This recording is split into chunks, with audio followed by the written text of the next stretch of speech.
everyone, it's Jack and Sam here from Cultaholic.com with a predictions contest for Progress Chapter 76. I'm not happy about this at all. Hello, Wembley. Why are you not happy, Sam? Because you've got me over a barrel, basically, here. Okay. You just... I mean, you know it's not my strongest subject. Yes.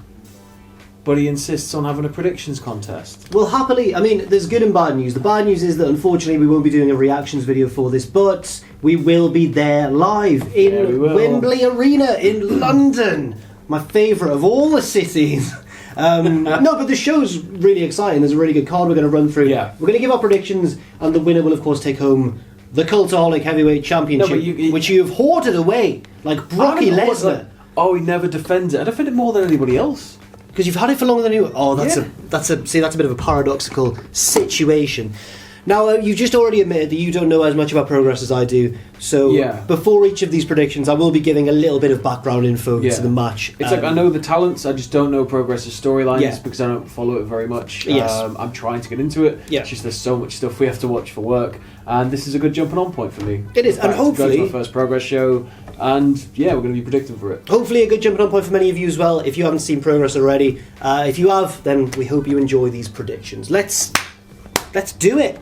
Let's do it. Let's get it on. Yep. Yeah. So we open things with the pre-show Battle Royal. Now, I've got my notes here, forgive me, because there's a lot of people being announced. Yes. I'll just run through some of them. But there's professional. But crucially, there's more to be announced in future as well. So we've got TK Cooper, we know him. Yep. Chuck Mambo, who won the Progress World Cup recently. Pastor William Eaver, a former Progress champion. Spike Trivet, Damon Moser, Chris Ridgeway, Roy Johnson, Drew Parker, the pretty young deathmatch boy. A few trainees or newer guys like the OJMO or the OJMO. Don't know too much about him. Big T, I know, is a trainee whose gimmick is he's massive. Just really tall. Just a big lad. Very big lad. Darrell Allen, Savvy Sid Scala, Danny Jones, and more to be announced. Now, Sam, who have you gone for? Pray tell. And why? I've gone for Chris Ridgeway. I really like Chris Ridgeway, and I'd like him to win this. I think he's one of the biggest up-and-coming talents in the UK scene. He's always exciting to watch, and I reckon in the confines of a rumble or a battle royal, it's just sort of, for me, it's sort of like, he can do some major damage, and it'll be quite a tasty show. And what about you? Coincidentally, I've also gone for Chris Ridgeway. Oh, really? Yeah, I just thought he was the name that stood out the most on that list. Maybe not in terms of stature, but in terms of, as you say, potential and stuff. He's already got a lot of experience in other promotions, but in Progress, he hasn't had too many major storylines or anything like that. Yeah. But his style really stands out. He's one of this new breed of like very MMA infused wrestlers. I think he does have a legitimate martial arts background as well. Yes, he is very exciting. And he's got lots of tattoos, which is why I thought you were going to pick him. Yeah, we're brothers because of that. Yes. You're not part of the club. No, I'm not, but I've still gone for him. Next up, we have one of the big sort of outsider import matches for Wembley, but not really as well, because he is a familiar face to Progress fans.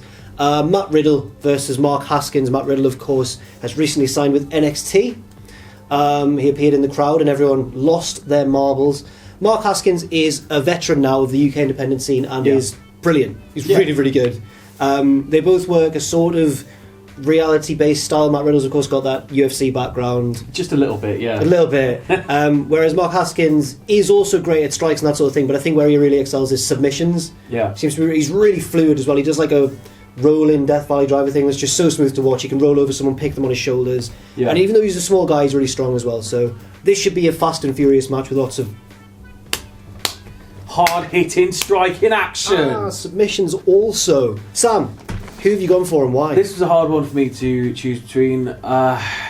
Basically, I've gone for Riddle because my head's going, he's off to NXT. It's his last ever independent showing. He's gonna go over, but at the same time, he's off to NXT. It's his last independent showing. Traditionally, Haskins would go over, and it'd be such a big thing for Haskins to beat him. Yeah, and obviously further his own storylines, but I've just got a feeling, I don't know what it is, I've just got a feeling Riddle's going to have one big final hurrah, one big final send-off victory. I'm going to agree. I'm also going to go for Matt Riddle. I think that usually, if it was any other guy going from one promotion to another, I'd predict them to lose, because traditionally you do go out on your back. Yeah. But because he's going to NXT, where I assume he's going to be given a monster push, I don't think they'll want him to lose too many matches. He's lost a couple in Evolve, but I don't think they'll want him to lose his last. He's probably more synonymous with Evolve than any other company, though. Yeah, so probably. For that, I think he probably do that. It's a hard one. It's a hard one to call. Yeah. I'm going to agree. I think I'm going to go for Matt Riddle as well, but it's certainly not a foregone conclusion. Now, the next match, Sam, without even asking you, is your most anticipated match of the evening. You know me so well. Yeah. You know me so well. Yeah. Ultra Violence. Yeah. It's a no DQ grudge match between Jimmy Havoc and Paul Robinson, two deathmatch pioneers in the UK. Yeah. Especially, I mean, Havoc's, of course, become synonymous with it, but... Yeah. This isn't just senseless violence for violence's sake. This is one of the longest running storylines in Progress history. The big feud that really put Progress on the map was Havoc versus Ospreay. Yeah, that's the only real piece of Progress history that I know about properly. Yes. And despite, it was primarily about those two, but Paul Robinson was a very crucial figure as well. He was Ospreay's partner in the Swords of Essex. Yeah. Then he defected and went over to Havoc's side, and he turned really evil. Then he's gone back and forth, and now that the roles have been reversed and Havoc's now a good guy and Ospreay's a heel in Progress, Paul Robinson again betrayed Havoc and sort of cost him his last match with Ospreay, cost him a spot in the title match for this show, and now Havoc's gone, right, let's make each other bleed loads. Yeah. It's going to be really gruesome and grim. It's going to be really difficult to watch. You're going to love it. I'm going to absolutely love it. There might be light tubes. I don't think there'll be light tubes because they're on earlier in the night, aren't they? Oh, I don't know if this is the running order. Oh, okay. So there might be light tubes. Because it's just like there'll be so much stray glass that I don't think there'd be light tubes. But I'd love it if there were. Yeah. I'd absolutely love it if there were. I like a bit of ridiculously over-the-top deathmatch hardcore wrestling. I mean, Jimmy Havoc is a former Tournament of Death champion. He's the winner of the Tournament of Death, and that's why he's going to win. He's going to destroy Jimmy Havoc. He's going to absolutely batter him until he's nothing, but he's just going to look like a peeled bloody grape. That's a very fair assessment, again, and I promise that not all of our predictions are the same, but I'm going to go also for Jimmy Havoc. Is it because he's your friend? Half and half. It's half because he's really nice to me. He's, bizarrely really nice to me, despite being the most scary wrestler I've ever met. You said that one of his matches wasn't that great, and he had to go at you for it. No, I said it was really good, but he's not the smoothest wrestler in the world. And I saw him at the merch table, and he was like... I was like, oh, Jimmy, how you doing? He was like, not the smoothest wrestler in the world. I was like, whoa, I didn't mean it. Oh, yes, I've gone for Jimmy Havoc as well. Come on, Jim.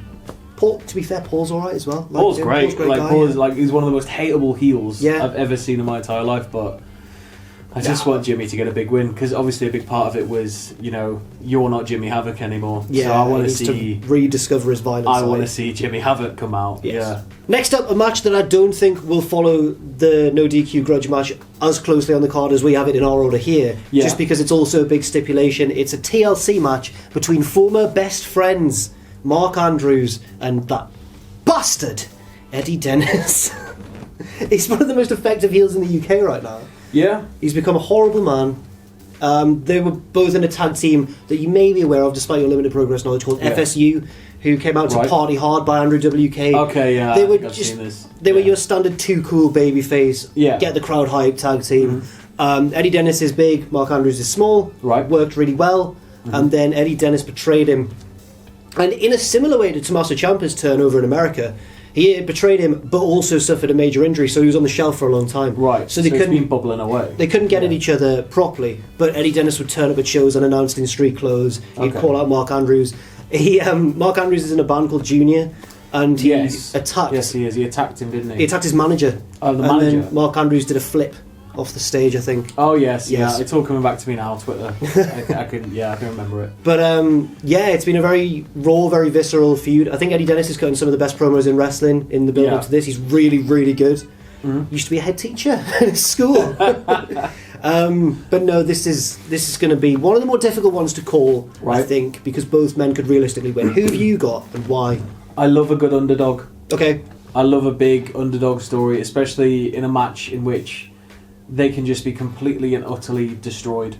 And that can often mean that they will sacrifice themselves to try and have this big statement and end up costing themselves, but I don't know. I think I'm going to go for Andrews. Okay. Just because I think with the build of such a feud and such a big show, yeah, I think I'm going to go from Andrews. That big feel-good win. Yeah. Like, I think I've predicted a lot of feel-good wins over the course of the night. Okay. And I'm quite worried that I'm not allowing enough room for some disappointment, because you can't have constant peaks. Because if you're at a constant peak, then you can't.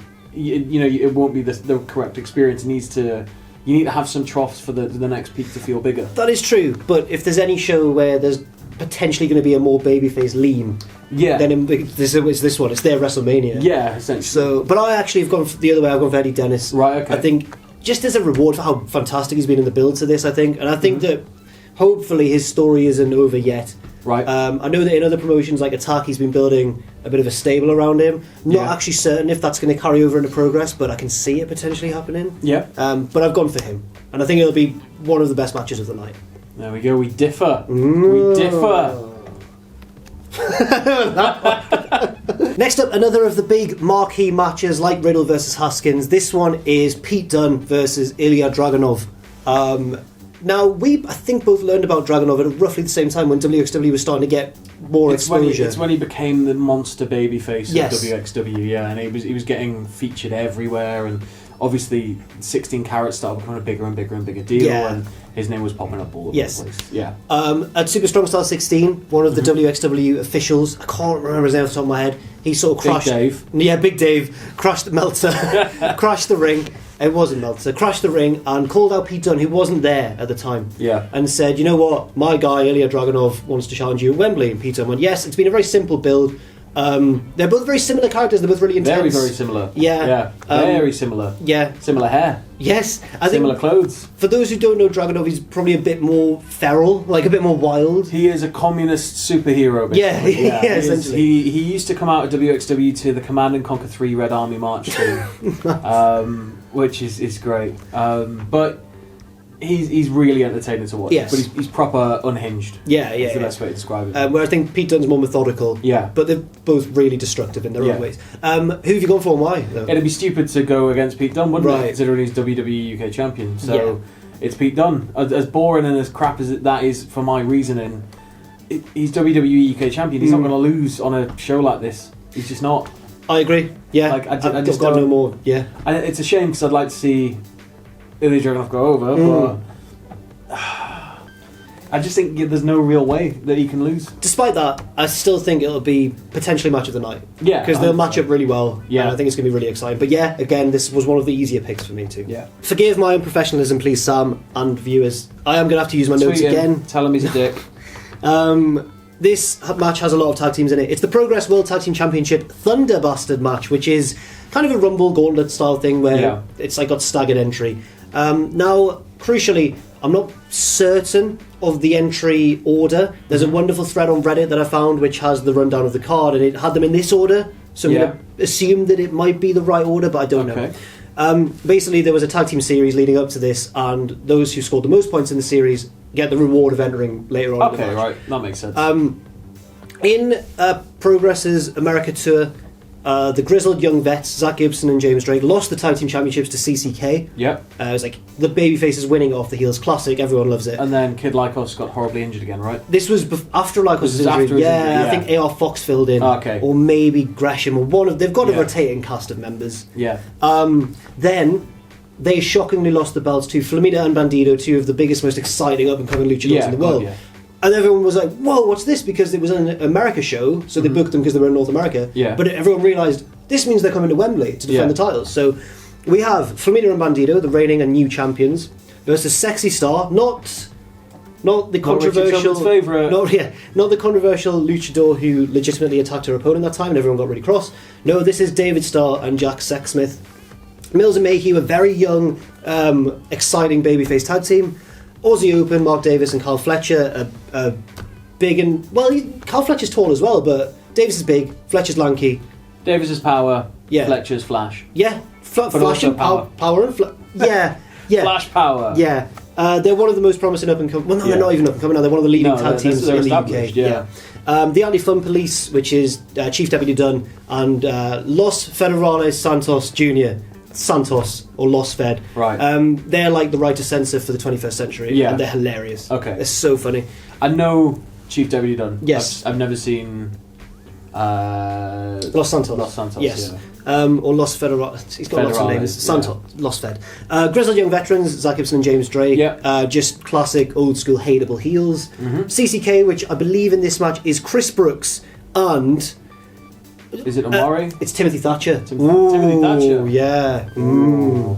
And finally the 198, which is Flash Morgan Webster, who's recently turned heel, and his old, I think, trainer, and certainly one of his close pals from their Betty, youth, mate. Yeah. Wild Boar. So, Sam, out of all those names, who have you got and why? It's a really, really, really tough one because, like, again, you need some troughs, Yeah. and I could see Grizzled Young Vets having an underhanded victory. Okay. But I've just got a feeling about Aussie Open. Okay. I love Aussie Open. I think it's about their time Yeah. to sort of start stepping up to the next level, and I'd love for them to hold the belts. So I'm going to go with Aussie Open. They're a really dynamic and exciting Yeah. tag team. I'm going to go for the 198. I don't really know too much about... This tag team series has been very confusing. It hasn't been entirely Progress's fault. There's been a lot of Yeah. injuries and stuff. But I'm going to go for the 198 because I think the story that they want to try and push through is that Flash Morgan Webster is a dick and has turned heel. Okay. He turned his back on Haskins. Havoc... He kind of turned his back on Havoc, but Havoc Yeah. was already kind of half in this current storyline he's in. Mm-hmm. So now Flash Morgan Webster needed a new friend, a new partner, Yeah. and his old pal Wild Boar came in and is just like a vicious little Ishii sort of cannonball. But Right. faster, not Yeah. as powery, but you know. So I'm going to go for the 198, but it's one of the harder matches to call. I just think the safest thing to say is that Flamita and Bandido probably aren't going to retain the belts. It'd be interesting if they do, but yeah, I don't know. I can't see it. I think they might be entering first as well because they Yeah. only just won the belts. If they outlast everyone, that would be crazy. But Yeah. I can't see it happening. I want it to really want it to happen now. Next up, the Progress Atlas Championship, which is like the opposite of the Cruiserweight Championship. Yeah. It's featured champions in the past like Volta, Rampage, big lads. It's a big lads. It's just the division. never open weight division then. It's just big lads. Oh, it's just It's big lads. Okay. Yeah. Matt Riddle won it once, so it's not just Yeah. It's not just big thick lads. It can be big muscular lads also. Just big boys. Big boys invited. Big boys. Big boys allowed. Yeah. So this is between the current champion Doug Williams, a veteran of the Yes. UK veteran, Mhm. and Trent Seven, who is a very key player in the current UK independent scene right Yes. now because Yeah. of obviously his ties with NXT. Who have you got and why? I was going to ask you, but there's a bit of background. Basically, Doug Williams is coming towards the end of his career, and if he loses this match, then he'll have to retire from For in-ring life? competition. I believe so, but it's wrestling, so... I think for somebody like Doug to go out in London at the biggest UK show we've ever seen and to retire there and then have a big farewell, horrible, sad, emotional goodbye speech. I think personally that's going to happen. I think Trent's going to take the Atlas Championship. And it's a good way for Doug to say goodbye, Yeah. I think. Because they have been hyping obviously this year as his sort of last time you're ever going to see this match and last time you're ever going to see that, and it'll be sad, but at least he can go out at the biggest show Yeah. in London. So I think I'm going to make an extra bonus, not a serious one, not for the Yeah. actual running tally, but I'm Right. going to say... No, I don't know if it'll actually happen. I'm going to go for Trent Seven as well, for the reasons that you've also said. And I think because Trent Seven is maybe the most sarcastic man in all of wrestling, yeah, they might do a spoof of the Ric Flair, Shawn Michaels, like, super kick, Yeah. I'm sorry, I love you spot. I don't know if Doug would go for that. I don't know if he would. I think that Trent will, like, pretend to cry or something and go, I'm sorry, I love you. Doug will reverse it, near fall, Yeah. and everyone will go, oh, and then Trent will eventually win in serious fashion. Yeah. But I want to see one comedy spot. I want to see one...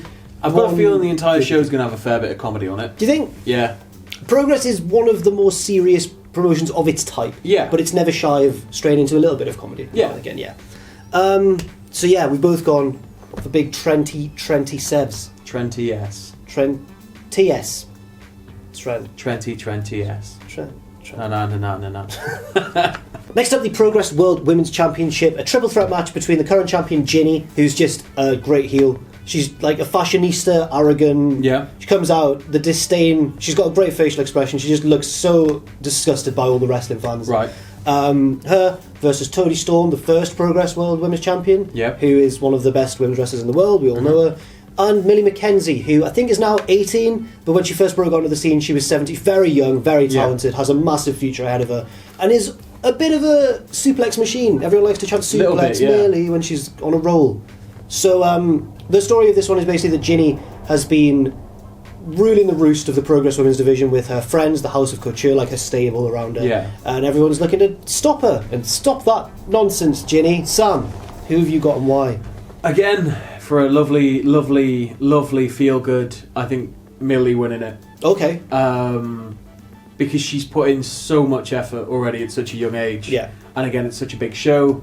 I can just see that moment. I can see her finally being like very, very, very established instead of just very established as somebody who's like all over on the indie scene, but established as Progress as women's champion on like a global scale. Yeah. I think that'd be huge.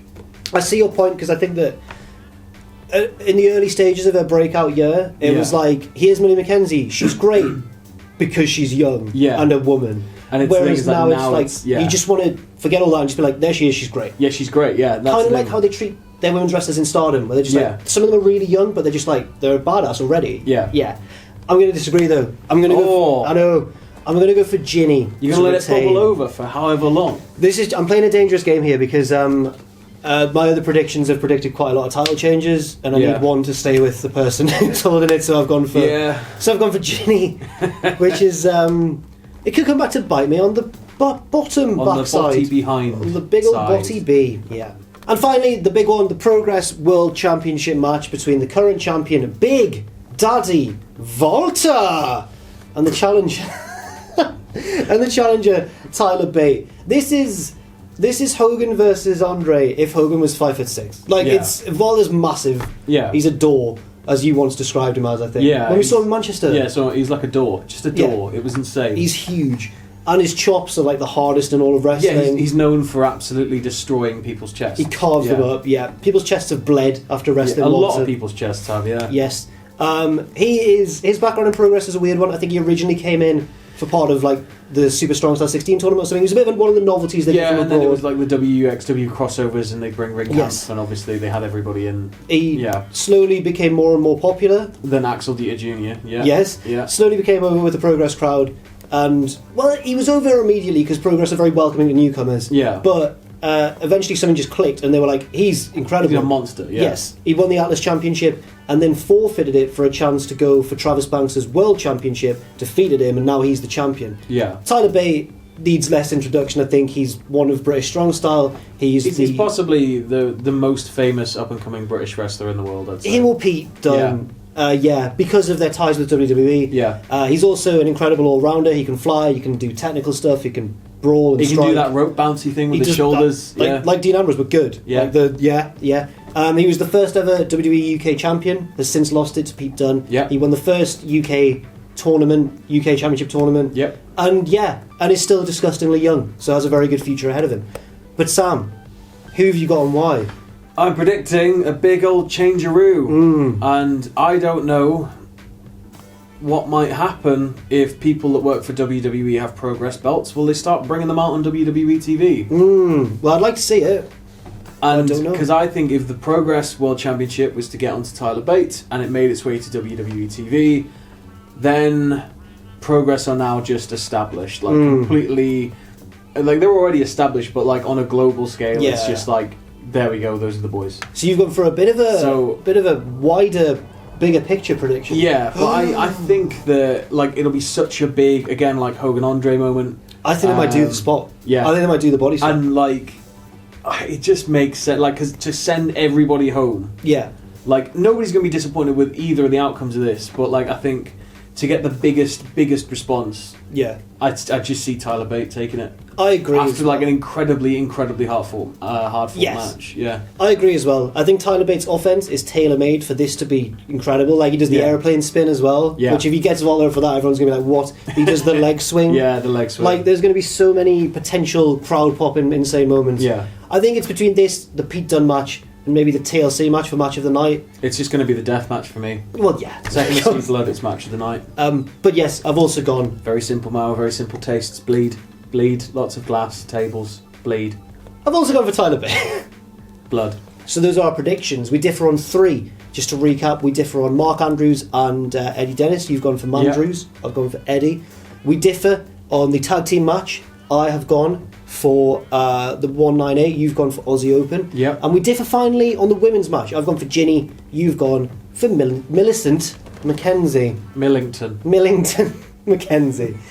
So yes, we'll be covering the show and everything. Unfortunately, we aren't able to do a reactions video, but we will be putting out videos. Live. We'll be doing like a what happened at and a grading and that sort of thing. So look out for that on the channel. Thank you very much for watching. Sam, do you want to plug your Twitter handle, please? You can follow me on Twitter at LessDefined. You can follow me on Twitter at Jack the Jobber. All of us are on Twitter generally at Cultaholic. And if you want to as well, do not forget to check out our Patreon, patreon.com/Cultaholic. And never forget, if you haven't already, to just smash that like button. And I mean the subscribe one. But smash both of them and I can't believe you've done this. And join us.